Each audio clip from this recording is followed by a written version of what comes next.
Engineering, agriculture, pharmacy entrance పరీక్షల schedule విడుదలైంది. ఉన్నత విద్యా మండలి చైర్మన్ బాలకృష్ణారెడ్డి, అబ్సెట్ కన్వీనర్ డీన్ కుమార్ కుకట్పల్లి జేఎన్టీలో ఈ షెడ్యూల్ను విడుదల చేశారు.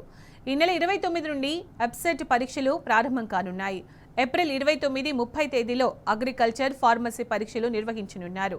2 సెషన్లలో జరగనున్న ఈ పరీక్షలు ఉదయం 9 నుండి మధ్యాహ్నం 12 గంటల వరకు, మధ్యాహ్నం 3 గంటల నుండి సాయంత్రం 6 గంటల వరకు జరగనున్నాయి. అగ్రికల్చర్, ఫార్మసీ ఎంట్రన్స్ కోసం 86,101 మంది దరఖాస్తు చేసుకున్నారు. ఈ పరీక్షల కోసం రాష్ట్ర వ్యాప్తంగా మొత్తం 112 సెంటర్లు ఏర్పాటు చేశారు. రేపటి నుండి అగ్రికల్చర్, ఫార్మసీ పరీక్షల హాల్ టికెట్లు వెబ్సైట్లో అందుబాటులో ఉండనున్నాయి. ఇంజనీరింగ్ పరీక్షలు మే 2 నుండి 4 వరకు నిర్వహించనున్నారు.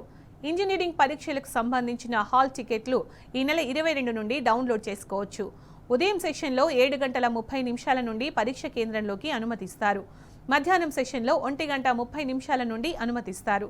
ఇప్పటి వరకు ఇంజనీరింగ్కి సంబంధించి 2,19,420 మంది అభ్యర్థులు దరఖాస్తు చేసుకున్నారు.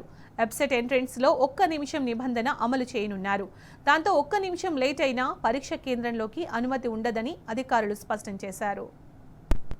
Just whatever the data that is there.